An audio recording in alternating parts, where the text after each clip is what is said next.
Bom, são 21 dias de jejum. Desses 21 dias de jejum, cada semana está sendo construído um entendimento, uma mentalidade.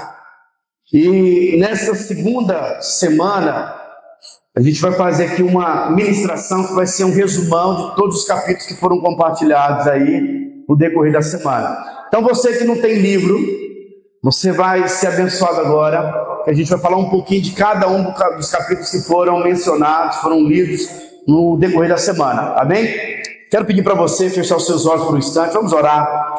Pai, obrigado pela tua palavra que é viva, que é poderosa. Ó Deus, nós queremos ouvir a tua doce voz. Ó Deus, fala conosco.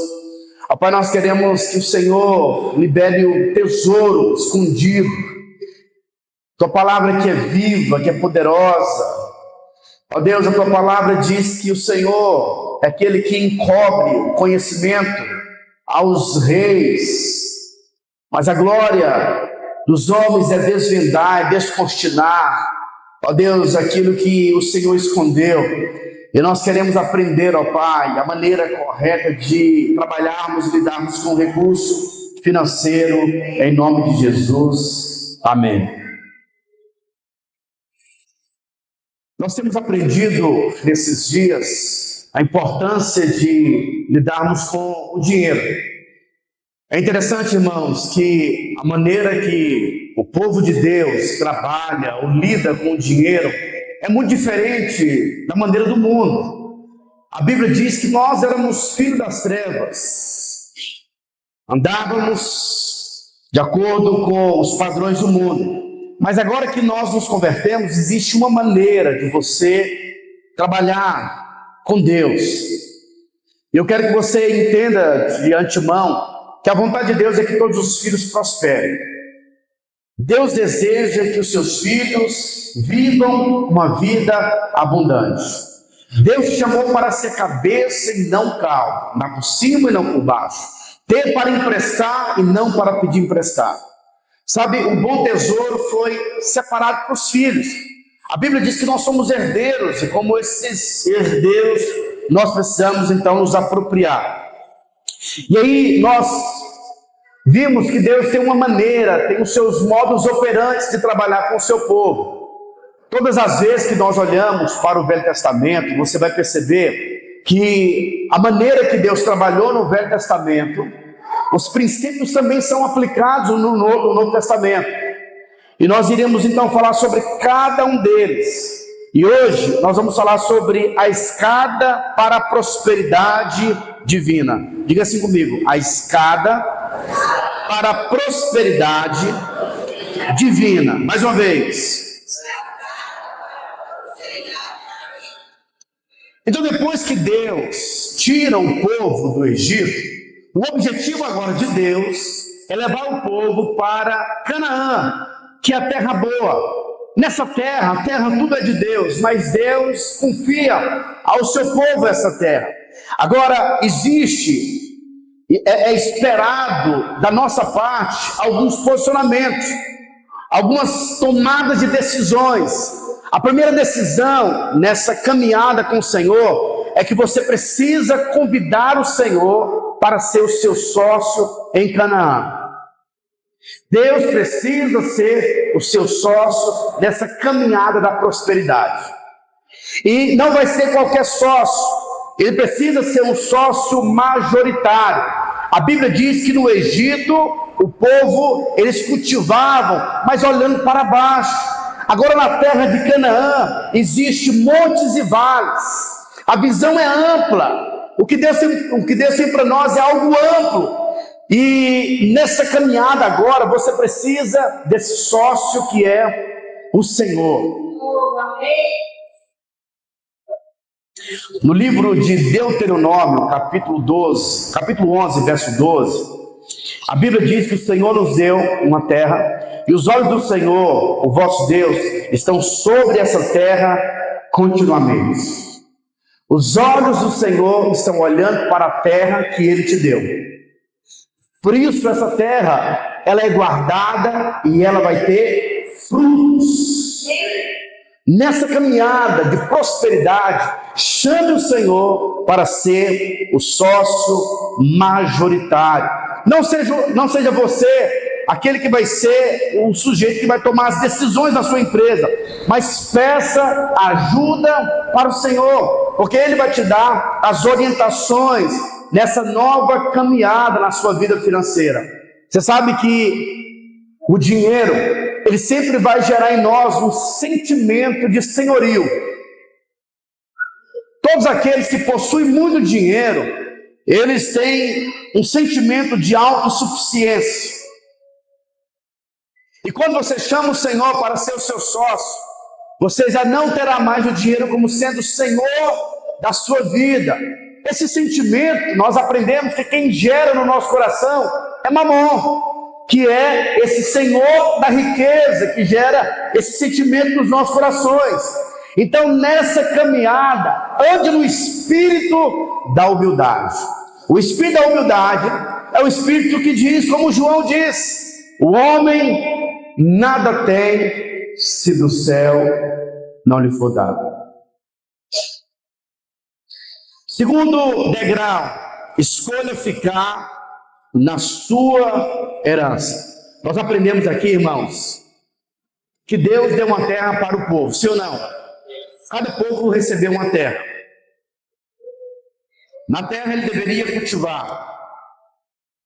E o que é interessante é que Deus é um Deus tão bom, que se tivesse algum dos filhos de Deus que fossem talvez irresponsáveis no cultivo da terra, eles entrassem em dívidas, para que não houvesse nenhum pobre, Deus fez algo. No período de 7 anos,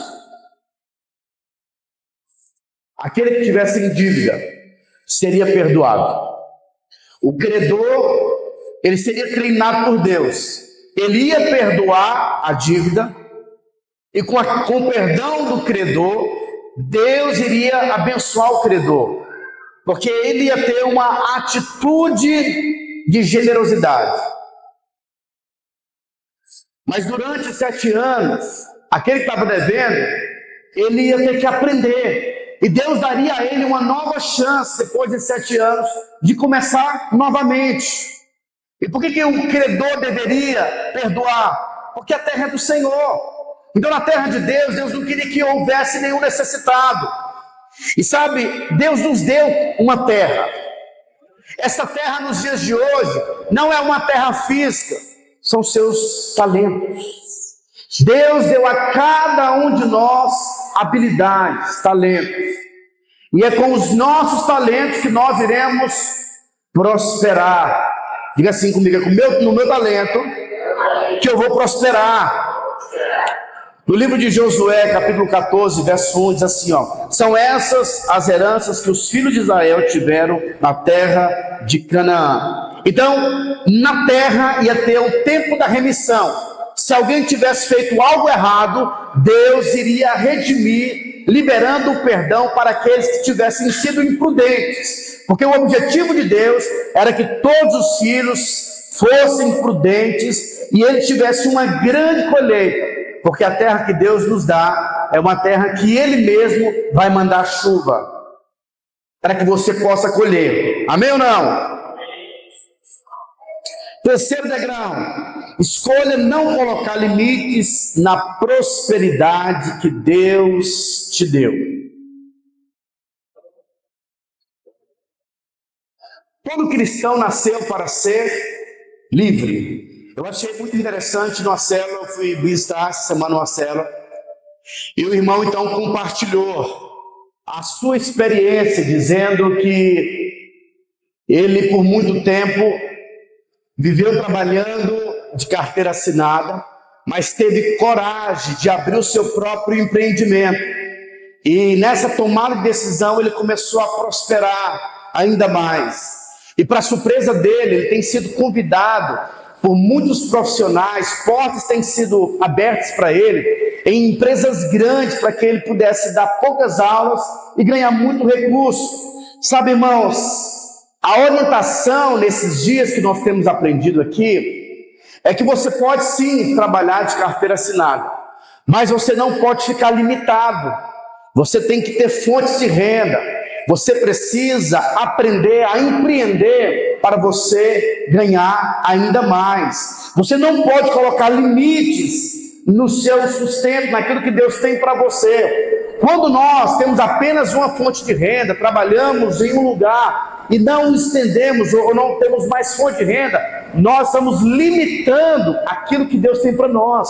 E Deus, Ele deseja confiar riquezas para os seus filhos. A falta não é de Deus. Irmãos, honestamente aqui, eu sei o que é ser pobre. E não sou rico financeiramente ainda, no mundo natural. Mas do que eu vivi, do que eu estou vivendo, não tem comparação. Pobreza não glorifica a Deus. Miséria não glorifica a Deus. E nós somos desafiados, ouvimos alguém falar esses dias, que para a obra de Deus avançar, nós precisamos de pessoas que estão já no posicionamento de quem já está prosperando.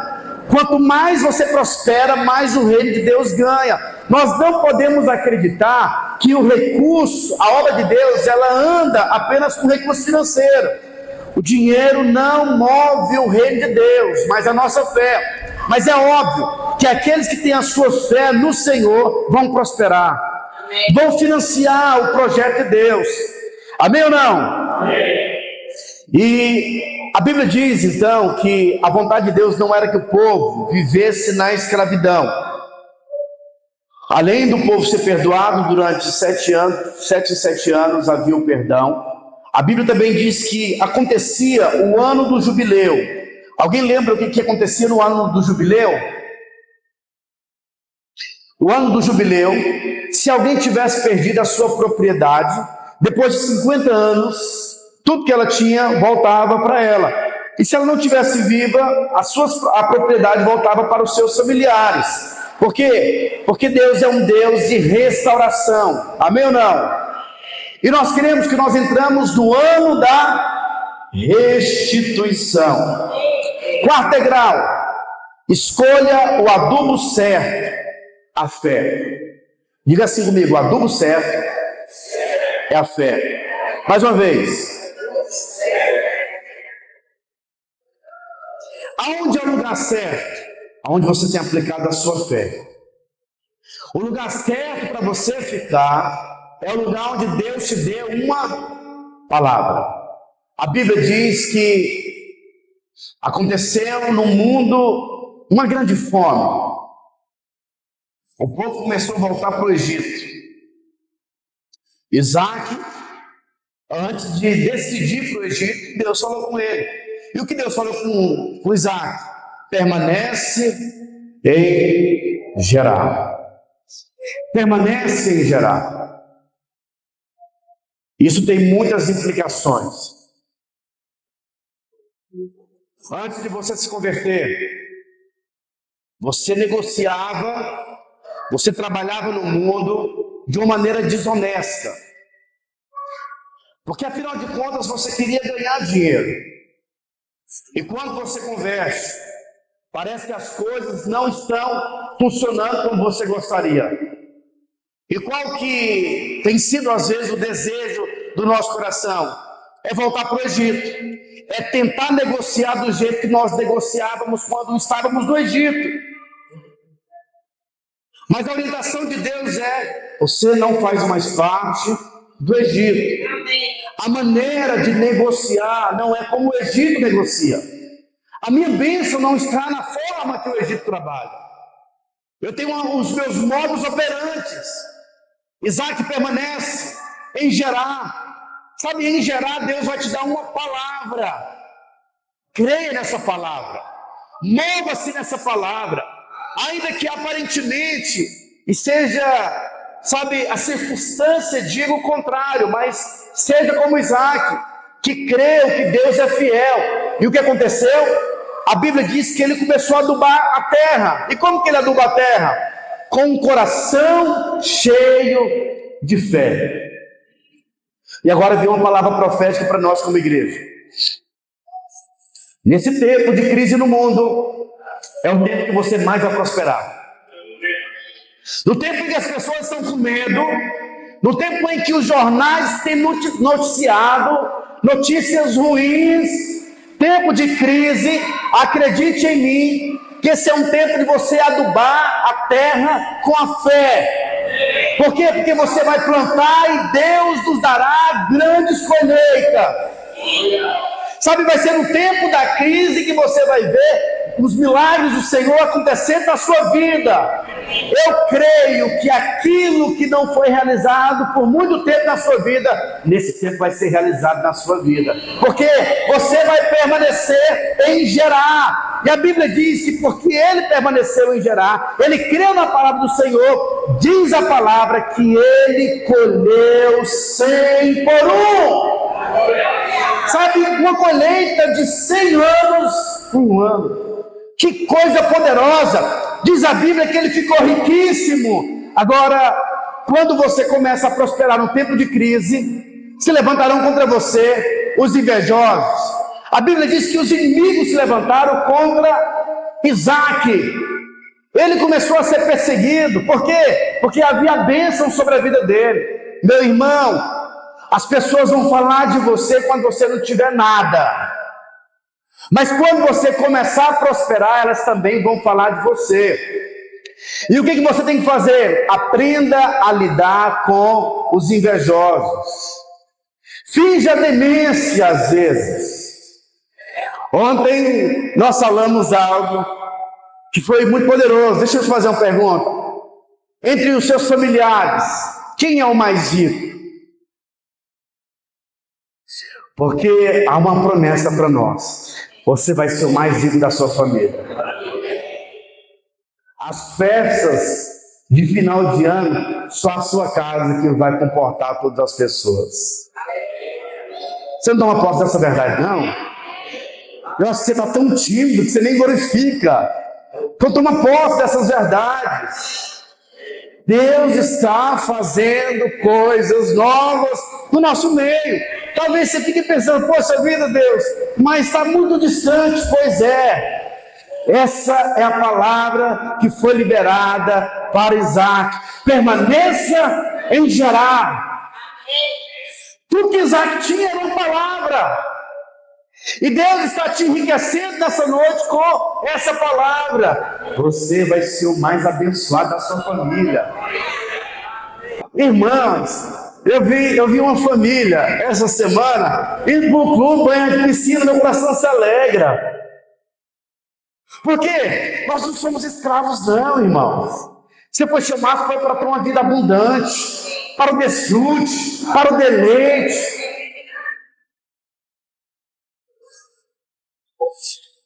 Permaneça em Gerar.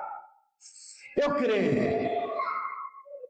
No dia mau, irmãos, quando as coisas não estiverem acontecendo, não é para você ficar murmurando, não.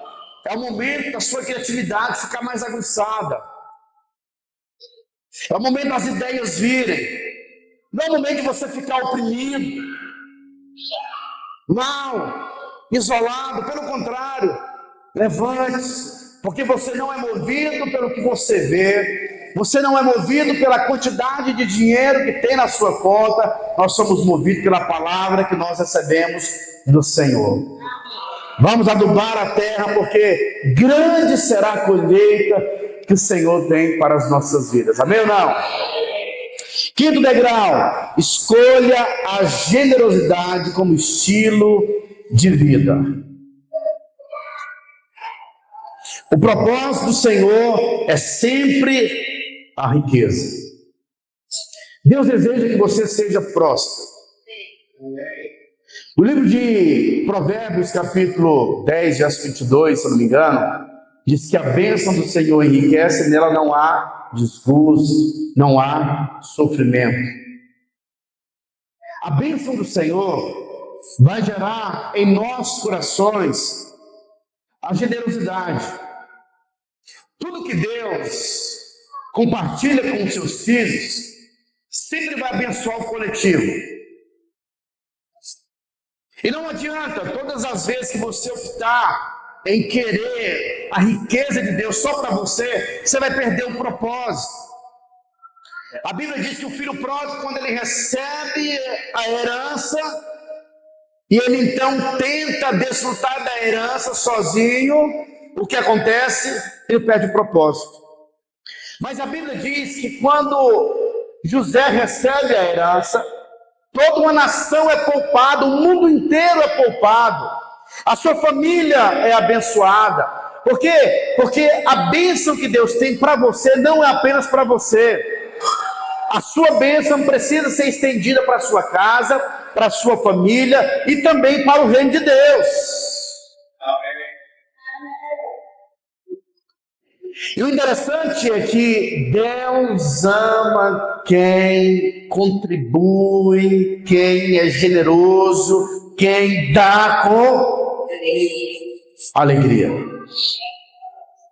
Sexto degrau. Escolha ser fiel. A essência de Deus é a fidelidade. Diz a Bíblia que Deus é fiel e ainda que nós sejamos infiéis, Ele continua sendo fiel. Agora, o que o Senhor espera dos seus filhos é que nós desenvolvamos a nossa fidelidade também. No livro de Lucas, capítulo 16, 10, a Bíblia diz que quem é fiel no pouco, Deus vai qualificar para ser fiel no muito. Ser fiel no pouco é ser fiel com as riquezas de origem iníqua. Todo o dinheiro que vem nas nossas mãos é um dinheiro que não é o dinheiro santo. O dinheiro que vem nas nossas mãos é um dinheiro que não é 100% honesto. Quem aqui trabalha de carteira assinada, levanta a mão. O dinheiro que você ganha é 100%? Ou você gosta de ir no banheiro e fica um tempinho a mais no banheiro, dá uma olhadinha no celular e passa um tempinho ali e vai no banheiro de novo e fica ali enrolando? Tem funcionário que parece que está com diarreia todo dia.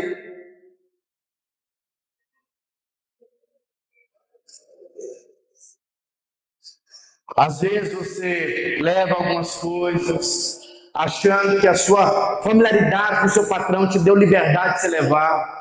E aí no final do mês, quando você recebe o recurso, aquele dinheiro é um dinheiro de origem iníqua. E a única maneira de você santificar o seu dinheiro é separando uma parte para santificar. E quando nós somos fiéis ao Senhor, Deus também vai ser fiel, vai nos colocar no muito. Então veja bem, à medida em que você se torna fiel com as coisas, com as riquezas de origem iníqua, Deus vai confiar a você a verdadeira riqueza. Agora, qual é a verdadeira riqueza? A verdadeira riqueza o dinheiro não pode comprar. Diga assim comigo, a verdadeira riqueza o dinheiro não compra. Sabedoria vale mais do que dinheiro. A paz que excede todo o entendimento humano vale mais do que dinheiro. A alegria vale mais do que o dinheiro. Fecundidade vale mais do que o dinheiro. Irmãos, há tempos atrás, eu não sou de tomar remédio, mas eu tive que tomar um medicamento. E depois que eu terminei de tomar esse medicamento, aquele medicamento gerou algumas anomalias no meu corpo. Eu parei de tomar, eu fiquei 3 dias sem dormir, Silvano. E aí eu fiquei desesperado e percebi como é bom dormir. E aí tinha momentos em que eu estava na cama e meu corpo começava com uma coceira. Eu falei, que é isso? Tomava banho e voltava de novo para tentar dormir, não conseguia. Eu falei, gente do céu. E aí o que acontece? Eu percebi como é maligno. Você tem uma boa cama para dormir, tem ar-condicionado ligado, mas não consegue dormir. Isso é prosperidade? Claro que não. Então a verdadeira prosperidade o dinheiro não pode comprar. E a Bíblia diz que quando nós somos fiéis nas riquezas de origem iníqua, Deus nos dará a verdadeira riqueza. A verdadeira riqueza. E última escolha e último degrau dessa semana: escolha viver em alegria perene, ou talvez a alegria constante. A riqueza que vem do Senhor, ela vai gerar alegria. Diga amém. Deus estabeleceu festas para o seu povo. Tinha a festa de Pentecostes, tinha a festa dos tabernáculos, tinha a festa dos pães asmos, e todas essas festas, era como se Deus estivesse falando para o seu povo, que Deus é um Deus de alegria. E na nova aliança não é diferente. A Bíblia diz, irmãos, que o reino do Senhor não é comida e nem bebida, mas é paz e alegria. O Pentecostes era uma festa onde o povo ia celebrar a Páscoa, da libertação que eles tiveram. Eles estavam celebrando porque eles tinham saído do Egito. Na verdade, a Páscoa é a festa da libertação. O Pentecostes era a festa da colheita. E a festa dos tabernáculos simbolizava a festa da provisão. E o que eu acho bem interessante é que nas festas que eram realizadas, Deus dizia: ninguém compareça de mãos vazias. Mas não é que Deus estava pedindo algo para ele. Era simplesmente Deus dizendo o seguinte: olha, para provar para todas as nações que a maneira que vocês andam com esse Deus generoso, a maneira que vocês andam comigo é uma maneira que funciona. Todos vocês vão trazer uma oferta mostrando a colheita que eu dei para cada um de vocês. Então assim, cada um deveria trazer uma oferta e ninguém poderia vir de mãos vazias. E a maneira em que você deveria trazer era com muita alegria, porque naqueles anos Deus estava provendo muita provisão financeira para os seus filhos. Chegou o tempo da maturidade espiritual, irmãos. Deus está nos chamando para um tempo de maturidade espiritual. Você não pode lidar com o recurso financeiro de uma maneira emocional, mas precisamos andar em fidelidade com o Senhor. Fazermos uma parceria, uma sociedade com esse Deus que é fiel e que supre os seus filhos em todas as suas necessidades. Nessa noite, eu creio que o Espírito Santo vai gerar em nós o espírito da fé, fé para prosperar.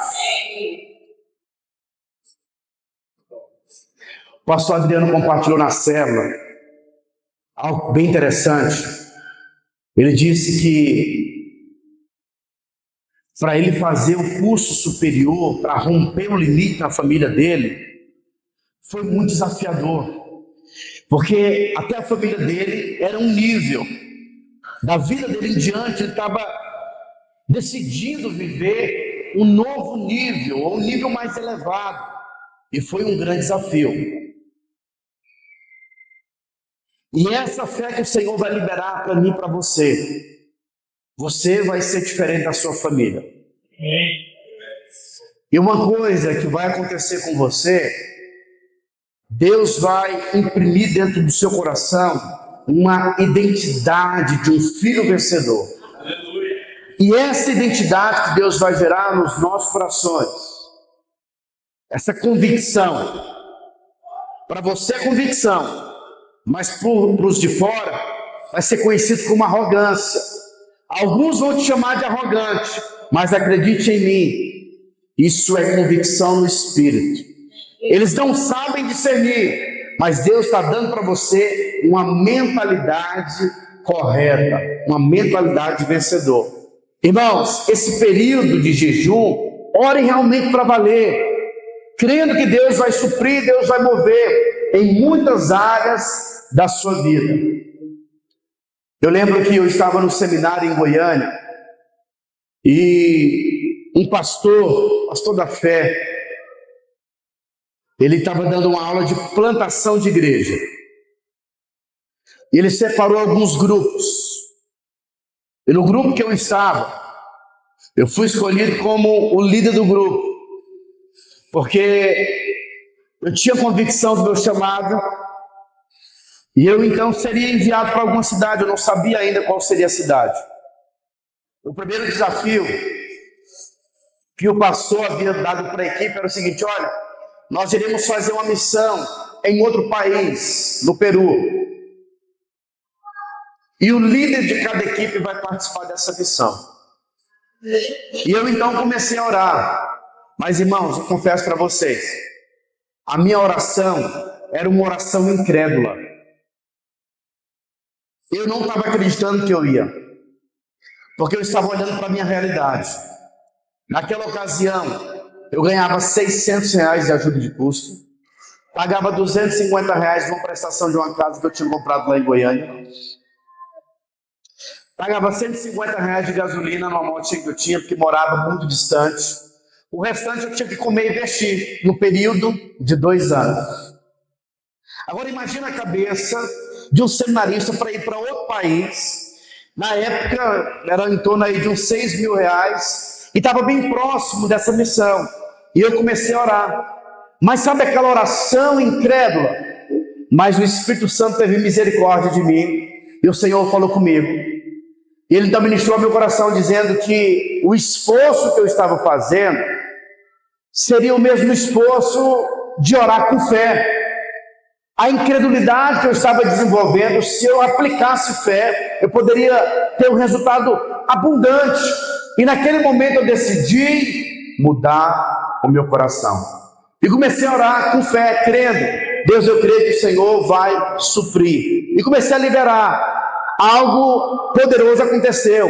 Um irmão chegou em mim e disse o seguinte: Leandro, o Espírito Santo mandou eu te ofertar uma moto que está parada na minha casa. Não estou usando essa moto seminova, estou te ofertando.